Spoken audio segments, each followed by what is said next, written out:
2 सितंबर 2024।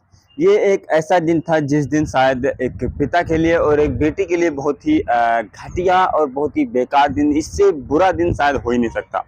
एक पिता जो कि अपनी बेटी को, करीब 17 साल की बेटी की उम्र रही होगी, अपनी बेटी को घर के बाहर लाता है। लाने के बाद उसके सिर को काटता है, सिर काटने के बाद और उसके पैर को काटता है, यानी कि उसके जिस्म को टुकड़े टुकड़े कर देता है।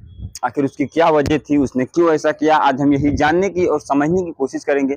नमस्कार, आदाब, मैं कमलेश आप सभी को आज की जो सच्ची घटना सुनाने जा रहा हूँ, ये सच्ची घटना है उत्तर प्रदेश का एक जिला लगता है बहराइच। उसी बहराइच जिले में एक छोटा सा गांव है मटेही।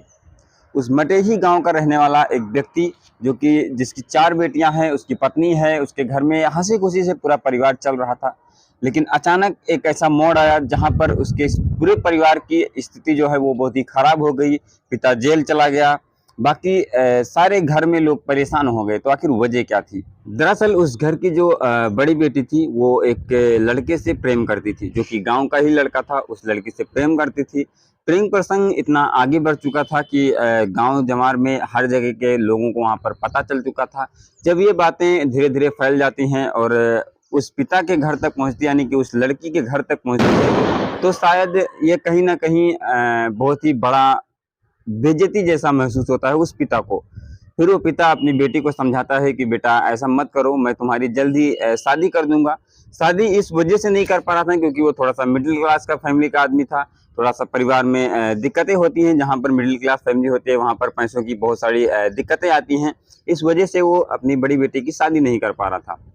जब थोड़े दिन ऐसे धीरे धीरे चलता रहता है, फिर एक दिन जो होता है वो लड़की अपने प्रेमी के साथ भाग जाती है। भागने के बाद पिता फिर वापस घर लेकर आता है, फिर उसे घर में रखता है। थोड़े दिन वापस ऐसे चलता रहता है। दूसरी बार फिर लड़की जो है वो फिर घर से भागती है, लेकिन दूसरी बार भी वो घर पर वापस लेकर आ जाते हैं। जब घर पर दूसरी बार भागकर वापस आती है, फिर ऐसा होता है धीरे धीरे कुछ दिन फिर चलता है। लेकिन फिर एक दिन पिता ने अपने ही आंखों से उन दोनों को एक साथ देखा, जिसके बाद पिता का जो गुस्सा है वो शायद वो सब्र का बांध तो जो था वो टूट चुका था अब। और बहुत ही भयानक था वो मंजर। जिन्होंने भी देखा वो बिल्कुल हताश रह गए, परेशान रह गए। और परेशान करने वाली चीजें हैं भी यहाँ पर। फिर वो पिता घर आता है। घर आने के बाद वापस जो है अपनी बेटी को समझाता है कि बेटा मान जाओ, ये आखिरी उम्मीद है तुमसे, आखिरी बार मैं कह रहा हूँ, प्लीज मान जाओ। लेकिन जब बेटी फिर से भागने की फिराक में हो जाती है, फिर से अपने प्रेमी के साथ जाने के लिए तैयार हो जाती है, तो पिता का जो सब्र का मान था वो शायद टूट चुका था। और पिता अब उस लड़की को पकड़ता है, लाकर अपने घर के बाहर फेंकता है। फेंकने के बाद जो गन्ने काटने के औजार होते हैं उसे उठाता है, बाकायदा एक लकड़ी उठाता है वहां से। जिस तरीके से चिकन वाला या मटन वाला चिकन मटन काटता है, उस तरीके से अपनी लड़की की सिर को रखकर और धड़ से अलग कर देता है। जब सिर से धड़ को अलग कर देता है, उससे भी उसका गुस्सा शांत नहीं हुआ, तो उसने अपने लड़की के जिस्म को टुकड़े टुकड़ों में बांट दिया। पैर काटा, हाथ काटा, हर जगह से जहां से वो काट सकता था करीब 6 से 7 टुकड़ों को काट देता है वहां पर और बना देता है। बनाने के बाद हैरत की बात यहाँ रह जाती है कि वो पिता काटने के बाद इतना क्रोधित हो चुका था, अपने आप को समर्पित कर चुका था कानून के हवाले। और वो वहीं पर उस लड़की की लाश के पास वही जो हाथ में हथियार था उसे लेकर बैठा रहता है जब तक पुलिस नहीं आ जाती। जब पुलिस वहां पर गांव वालों ने पुलिस वालों को सूचना दी कि ऐसा ऐसा मामला हुआ है यहाँ पर, पुलिस वाले आते हैं, उस पिता को गिरफ्तार करते हैं। गिरफ्तार करने के बाद वापस जेल ले जाते हैं। जेल ले जाने के बाद उसे पूछताछ की जाती है कि आखिर तुमने क्या किया। तो उसने बताया, सिर्फ और सिर्फ यही कारण बताया कि मैं अपनी बेटी से परेशान हो चुका था। गांव जमार में हमारी बेइज्जती बहुत ज्यादा हो रही थी, मैं इस बेइज्जती को सहन नहीं कर पाया, जिस वजह से मुझे ये कदम उठाना पड़ा।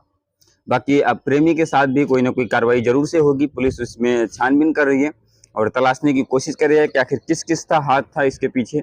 बाकी जिसका भी हाथ था उसे कड़ी से कड़ी सजा देने की उम्मीद दिलाई है।